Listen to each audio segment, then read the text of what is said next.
Hi y'all, and welcome back to my channel. I have someone today that I'd like to introduce you to. This little baby, I call her Adara.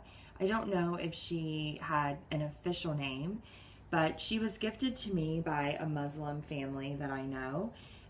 Their little girl, who is now 6 years old, gave me this baby. This baby was originally a gift to her from her Baba, her father. But she finds this baby scary because this baby makes noise, and apparently she sometimes makes noise when maybe you don't want her to. So, Yasmin, the little girl who gifted her to me, knows that I collect dolls, and she asked if maybe I might want to have this baby for my collection. I've had her for probably close to a year now, and I really like her. I don't sort of do changing videos and things like that with her because since she does sing, it's hard to change her clothes without tripping the mechanism that makes her make noise. And so it would be really difficult to do like a changing video or something like that with her. But I do keep her on display in my room all the time. She is roughly about the size of an American Girl doll, so I do have some other outfits for her, but I haven't changed her out of this beautiful gown that she is wearing since she's been given to me because I think it just suits her so beautifully. As many of you may know, today is a Muslim holiday. Today is Melvid. It's the day that the birthday of the Prophet Muhammad is celebrated. That celebration kind of takes various forms, and it actually happens on a couple of different dates, and there are some places in the world globally where it's illegal or forbidden to actually commemorate the occasion. So it definitely has some diverse commemorations in Muslim communities. But I wanted to introduce you to Adara today because she and I are celebrating Melvid together. As you may or may not know, I am actually a Christian minister, but I have a really strong commitment to ecumenical and interfaith dialogue. And this past year, it has really been my privilege to be in community with many of our area Islamic centers and mosques and Sikhs and imams and people who practice diverse religion and face harmful and negative sentiment around their religion. I go on most Fridays and sort of attend Juma prayers at a local mosque, and my function there as a minister is to join with rabbis in the Jewish faith and to escort our Muslim brothers and sisters to and from their holy day, their worship ceremony, and to just stand in an act of solidarity and to, in some ways, serve to protect them from people who come to the mosque looking to sort of create trouble for them. So it has really been an honor and a privilege and a joy this year to be able to serve in that capacity. I was able to ask some imams and Muslim faith leaders in my area what they most needed in this time of great conflict in our country, and that was one of the things that were listed that would be really helpful, is if there could be someone that would safely escort people to and from worship, that would be highly appreciated. So I have done that all this year.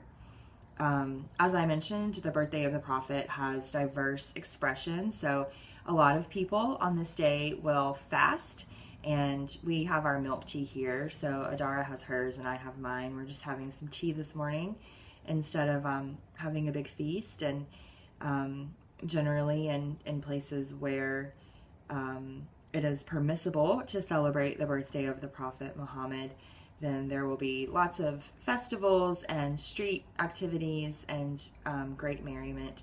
It's, I think, second in importance only to Eid as far as Muslim holidays. So it's an important day. And you might notice, I'm not sure if you can see on the camera, but Adara actually has a bindi here. So that's a red dot on her forehead, and that's typically seen in Indian culture.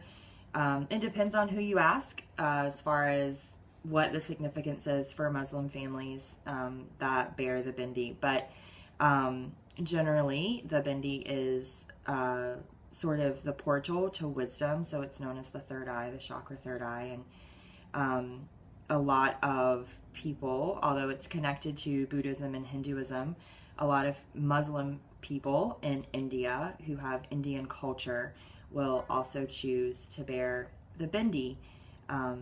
So yeah, this is my sweet little Adara. One of the other ways that this day would be celebrated is with lots of singing throughout the day. And as I mentioned, Adara does sing. So I'm going to have her sing for you. You just press her little tummy right here. Let's see. Oh, I think I'm too high. Let me set my teacup down. I need to get a doll stand for her. She does stand quite nicely, but she'll topple if you're not careful. It's a small world after all. It's a small world after all. It's a small world after all. It's a small, small world. So I just love this little song that she sings, and it is such a great reminder for me as a Christian minister that it is a small world. And I think a lot of times, especially here in American culture, we make a lot of assumptions about other people. And I am not okay with discrimination in any form, especially discrimination in the name of like race or religion or culture. And I do love her and love being reminded by her that it is a small world. I know that traditionally in Reborn community that what I have most often seen is that people tend to only celebrate Christmas, but there are many world religions that have holidays in December, and so I think it's important to commemorate those. So this year, in addition to today celebrating Melvid, I'm also going to be celebrating Hanukkah with some of the babies. I commemorate Hanukkah every year. And of course, we will also have our sort of more traditional Christmas celebrations. So I'm going to incorporate that this year into my traditions and also share some of those experiences here on this channel. I would love to know more about your traditions and kind of the holidays and the things that your family celebrates throughout this holiday season. And this sweet little girl, she also sings this same song in a different language, and so I wanted to sort of close by having her sing that one more time. Before I do that, I would just say that anything that I have said in this video, of course, is subjective, and as I've mentioned a couple of different times, a lot of different communities commemorate holidays in different ways. And so I would not assume today that if you have friends who are Muslim that they are necessarily commemorating Melvid. And I definitely would suggest that, you know, you just have a conversation with people and ask them if they're celebrating and what those celebrations entail for them. That's always, I think, the best way to really get to know about cultures and practices that are important to other cultures. So that said, I am going to close off by having her sing for us one more time and wishing everyone who is celebrating today a happy Melvid. Chota sa apna jahan, chota sa apna jahan, chota sa apna jahan, chota sa jahan. Thanks so much for watching, everyone. Have a great day.